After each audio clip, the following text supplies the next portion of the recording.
ನಮಸ್ಕಾರ, ನಾನು Asha. Welcome back to my channel. ಏನಂದರೆ ತಮಿಳಲ್ಲಿ ನೋಡಿ ನಿಮಗೆ ಗೊತ್ತಾಗಿರ್ಬೋದು, ಏನಪ್ಪ ಇದು ಕನೆಕ್ಟು ಅಂತೇಳಿ.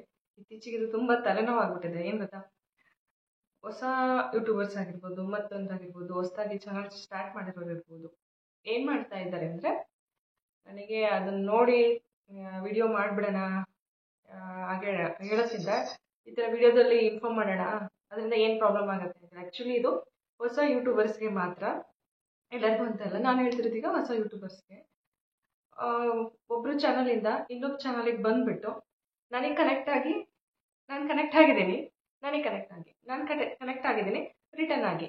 ಸೊ ಇದು ಚೆನ್ನಾಗಲ್ಲ. ಯಾಕಂದರೆ ಯೂಟ್ಯೂಬರ್ ಸುಮ್ಮನೆ ಕೂತ್ಕೊಂಡಿರಲ್ಲ. ನನಗೆ ಯಾವ ವಿಷಯಕ್ಕಾಗಿ ಅವರು ಈ ಚಾನಲ್ಗೆ ಯಾಕೆ ಬಂದರು, ಆ ವಿಷಯನ ಪೂರ್ತಿ ನೋಡಿದಾರಾ, ಅಥವಾ ಅವರು ಏನಕ್ಕೆ ಬಂದಿದ್ದಾರೆ,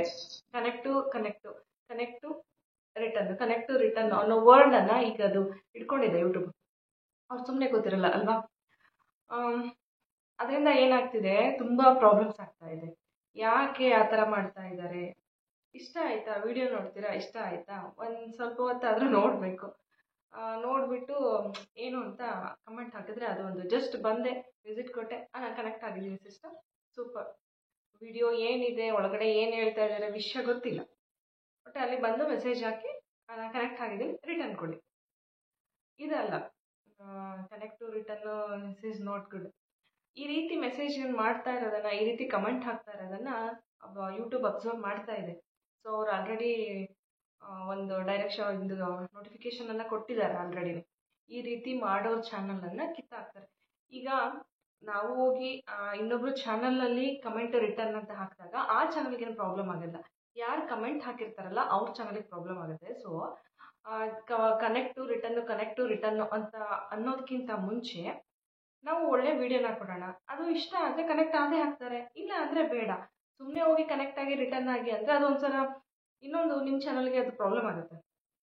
ಆ ಥರ ಚಾನಲ್ಗಳನ್ನ ಏನು ಮಾಡುತ್ತೆ ಅಂದರೆ ಯೂಟ್ಯೂಬು ತೆಗೆದಾಕ್ಬಿಡುತ್ತೆ. ಸೊ ಅದು ಒಂದು ಬೇಡ. ಏನಕ್ಕೆ ಅದೆಲ್ಲ ಹಂಗೆ ಮಾಡೋದು? ಇಲ್ಲಿ ನಮಗೇನೋ ಮೆಸೇಜಸ್ ಬರುತ್ತೆ, ನಾವು ಅದನ್ನು ಹೈಡ್ ಮಾಡ್ತೀವೋ ಡಿಲೀಟ್ ಮಾಡ್ತೀವಿ, ಏನೋ ಒಂದು ಮಾಡ್ತೀವಿ. ಸೊ ನಮಗೆ ಅದು ಪ್ರಾಬ್ಲಮ್ ಆಗೋಲ್ಲ. ಯಾರು ಬಂದು ಇಲ್ಲಿ ಚಾನಲ್ನಲ್ಲಿ ನನ್ನ ಸಿಸ್ಟರ್ ನಾನು ಕನೆಕ್ಟ್ ಆಗಿದ್ದೀನಿ, ನೀವು ರಿಟರ್ನ್ ಕೊಡಿ ನನಗೆ ಅಂತ ಮೆಸೇಜಸನ್ನು, ಕಮೆಂಟ್ಸನ್ನು ಹಾಕ್ತಿರಲ್ಲ, ಸೊ ನಿಮ್ಮ ಚಾನಲ್ಗೆ ಪ್ರಾಬ್ಲಮ್ ಆಗುತ್ತೆ. ಅದಕ್ಕಿಂತ ನೀವು ನಿಮ್ಮ ಕಂಟೆಂಟನ್ನು ಚೆನ್ನಾಗಿ ಕೊಡಲಿಕ್ಕೆ ಟ್ರೈ ಮಾಡಿ. ಬಂದು 1 ತಿಂಗಳು, 15 ದಿನ, 2 ತಿಂಗಳಲ್ಲೇ ಯಾವ ಚಾನಲ್ಲು, ಅದು ಡಿಪೆಂಡ್ಸ್. ಲಕ್ ಇದ್ದರೆ ಜನರಿಗೆ ರೀಚ್ ಆಗುತ್ತೆ, ಇಲ್ಲ ಅಂದರೆ ಸ್ವಲ್ಪ ಟೈಮ್ ತಗೊಳುತ್ತೆ.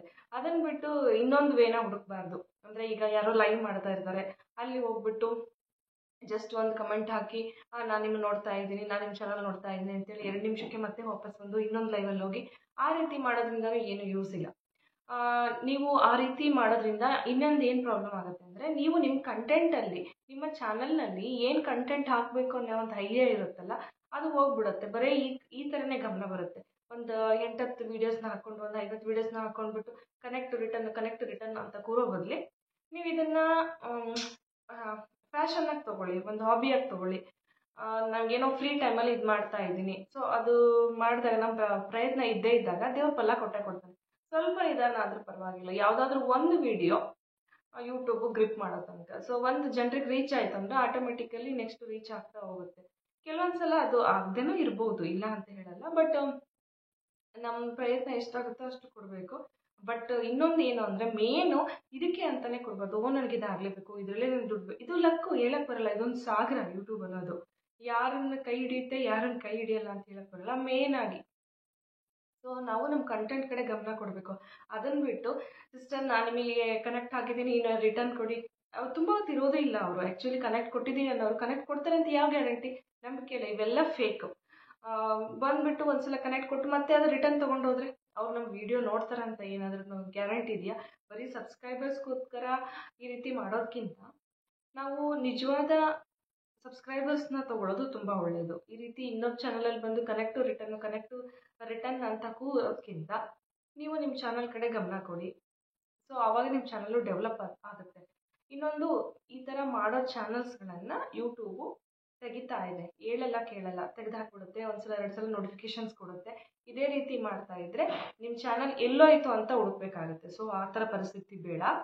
ಮತ್ತು ಇನ್ನೊಂದು ಚಾನಲ್ಲು ಮತ್ತಷ್ಟು ಸಬ್ಸ್ಕ್ರೈಬರ್ಸು ಮತ್ತೆ ನಾವು ರೀಗೇನ್ ಮಾಡ್ಕೊಳೋದು ತುಂಬ ಕಷ್ಟ. ಸೊ ಇರೋದನ್ನ ಉಳಿಸ್ಕೊಂಡ್ಬಿಟ್ಟು ನೀಟಾಗಿ ಕಂಟೆಂಟನ್ನು ಕೊಟ್ಟು ಚಾನಲನ್ನು ಡೆವಲಪ್ ಮಾಡ್ಕೊಳ್ಳೋಣ. ಅಲ್ಲಿ ಒಂದು ಒಳ್ಳೆತನ ಇರುತ್ತೆ. ಅದು ಬಿಟ್ಟು ಈ ರೀತಿ ಬೇರೆ ರೀತಿಯಲ್ಲೆಲ್ಲ ಬೇಡ. ಅದು ನಿಮಗೂ ಒಳ್ಳೇದಲ್ಲ, ನಮಗೂ ಒಳ್ಳೇದಲ್ಲ. ನಮಗೆ ಪದೇ ಪದೇ ಅವನ್ನ ಡಿಲೀಟ್ ಮಾಡೋದಿರ್ಬೋದು ಅಥವಾ ಹೈಡ್ ಮಾಡೋದಿರ್ಬೋದು ಪ್ರಾಬ್ಲಮ್. ಸುಮ್ಮನೆ ಬೇಡ ಅದೆಲ್ಲ, ಹೌದಾ? ಸೊ ಈ ರೀತಿ ಯಾರಿಗೂ ಯಾರ ಚಾನಲ್ಗೂ ಹೋಗಿ ಮಾಡಬೇಡಿ. ಇನ್ನೊಂದು ಲೈವ್ ಮಾಡ್ಕೋತಾನೆ ಕೂರಬೇಡಿ. ಮಾಡಿ ಇಲ್ಲ ಅಂತನಲ್ಲ, ಆದರೆ ಆ ಲೈವಲ್ಲಿ ಏನು ಮಾತಾಡ್ತಿದ್ದೀರಾ ಅನ್ನೋದು ಮುಖ್ಯ ಆಗುತ್ತೆ. ಒಂದು ನೀವು ಬೆಳಗಿಂದ ಸಂಜೆ ತನಕ ಏನೇನು ಮಾಡ್ತಾ ಇದ್ದೀರಾ ಅಂತೇಳಿ ಎಲ್ಲ ಲೈವಲ್ಲೇ ಹೇಳ್ತಾ ಕೂತ್ಬಿಟ್ರೆ ಅವ್ರು ಬಂದ್ಬಿಟ್ಟು ನಿಮ್ಮ ವೀಡಿಯೋಸ್ನ ನೋಡೋದಿಲ್ಲ. ಎಲ್ಲ ನಿಮಗೆ ಲೈವಲ್ಲೇ ಸಿಗುತ್ತಲ್ವಾ? ಸೊ ಏನೇನು ಆಗ್ತಾ ಇದೆ, ಏನೇನು ಇನ್ಫಾರ್ಮೇಷನ್ ಇದೆ, ಅದು ಯಾವುದು ಸಹ ನಿಮ್ಮ ವೀಡಿಯೋಸಲ್ಲಿ ಅವ್ರು ಬಂದು ನೋಡೋದಿಲ್ಲ. ಯಾಕಂದರೆ ಎಲ್ಲ ಲೈವಲ್ಲೇ ಸಿಗುತ್ತೆ. ಸೊ ಹಾಗಾಗಿ ಅವರೆಲ್ಲ ಸ್ಯಾಟಿಸ್ಫೈ ಆಗಿ ಡೈರೆಕ್ಟಾಗಿ ಅಲ್ಲೇ ಮಾತಾಡ್ತಾರೆ. ಸೊ ಅವ್ರಿಗೆಲ್ಲ ಇದಾಗುತ್ತೆ. ಹಾಗಾಗಿ ಲೈವಲ್ಲೇ ಎಲ್ಲ ಇನ್ಫಾರ್ಮೇಷನ್ ಕೊಡೋದಕ್ಕಿಂತ ವಿಡಿಯೋದಲ್ಲಿ ಹಾಕಿ. ನೀವು ಲೈವಲ್ಲಿ ಬೇರೆ ಏನಾದರೂ ಇನ್ಫಾರ್ಮೇಟಿವ್ ಆಗಿ ಏನಾದರೂ ಹೇಳೋದಿದ್ರೆ ಹೇಳಿ.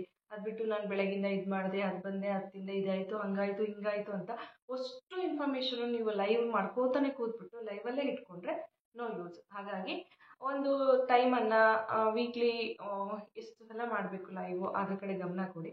ಸೊ ಕಂಟೆಂಟ್ ಕಡೆ ಗಮನ ಕೊಡಿ. ಎಲ್ಲ ಲೈವಲ್ಲೇ ಕೂತ್ಬಿಟ್ರೆ ಸೊ ಈ ಥರ ಲಾಸ್ ಆಗುತ್ತೆ. ಇನ್ನೊಂದು ಮೇಯ್ನಾಗಿ ಹೇಳ್ತಾ ಇದ್ದೀನಿ, ಕನೆಕ್ಟ್ ಟು ರಿಟರ್ನು ಅಂತ ದಯಮಾಡಿ ಯಾರ ಚಾನಲ್ಗೆ ಹೋಗಿ ಹೇಳಬೇಡಿ. ನೀವು ಯಾರ ಚಾನಲ್ಗೆ ಹೋಗಿ ಹೇಳ್ತಿರಲ್ಲ ಅವ್ರ ಚಾನಲ್ಗೆ ಏನೂ ಪ್ರಾಬ್ಲಮ್ ಆಗಲ್ಲ, ನಿಮಗೆ ಪ್ರಾಬ್ಲಮ್ ಆಗುತ್ತೆ. ಹಾಗಾಗಿ ಹೇಳ್ತಾ ಇದ್ದೀನಿ. ಸೊ ಈ ಕನೆಕ್ಟ್ ಟು ರಿಟರ್ನ್ ಅನ್ನೋ ವರ್ಡು ಬೇಡವೇ ಬೇಡ, ಬಿಟ್ಟಾಕ್ಬಿಡಿ ಅದನ್ನು, ಓಕೆನಾ? ಸೊ ಇದು ಯಾರಿಗಪ್ಪ ಅಂದರೆ ಯಾರೆಲ್ಲ ಹೊಸ ಯೂಟ್ಯೂಬರ್ಸ್ ಇದ್ದೀರೋ ಅಥವಾ ಅವ್ರ ಚಾನಲ್ನ ಡೆವಲಪ್ ಮಾಡ್ಕೋಬೇಕು ಅಂತ ಹೇಳ್ಬಿಟ್ಟು ಇನ್ನೊಂದು ಚಾನಲ್ಗೆ ಹೋಗಿ ಯಾರು ಈ ರೀತಿ ಮಾಡ್ತಾ ಇದ್ದೀರಲ್ಲ ಅದನ್ನು ಫಸ್ಟು ಸ್ಟಾಪ್ ಮಾಡಿಬಿಡಿ. ನಿಮಗೆ ವಿಡಿಯೋ ಒಳಗಡೆ ಏನು ಮೆಸೇಜ್ ಕೊಡ್ತಿದ್ದಾರೆ ಅಂತಲೇ ಗೊತ್ತಿಲ್ಲ. ದುಃಖ ಹೇಳ್ತಾ ಇದ್ದಾರಾ, ಏನು ಹೇಳ್ತಿದ್ದಾರೆ ಗೊತ್ತಿಲ್ಲ, ಹೋಗಿ ಸೂಪರ್ ಅಂತ ಹಾಕ್ಬಿಡೋದು. ಒಳಗಡೆ ಏನು ಮ್ಯಾಟರ್ ಇದೆ ಅನ್ನೋದು ಇಂಪಾರ್ಟೆಂಟ್ ಆಗುತ್ತೆ, ಹೌದಾ? ಸೊ ಹಾಗಾಗಿ ಆ ರೀತಿ ಮಾಡೋಕ್ಕೆ ಹೋಗಬೇಡಿ. ನಿಮ್ಮ ಕಂಟೆಂಟನ್ನು ಚೆನ್ನಾಗಿ ಮಾಡ್ಕೊಳ್ಳಿ, ನಿಮ್ಮ ಚಾನಲನ್ನು ಚೆನ್ನಾಗಿ ಗ್ರೋತ್ ಮಾಡ್ಕೊಳ್ಳಿ.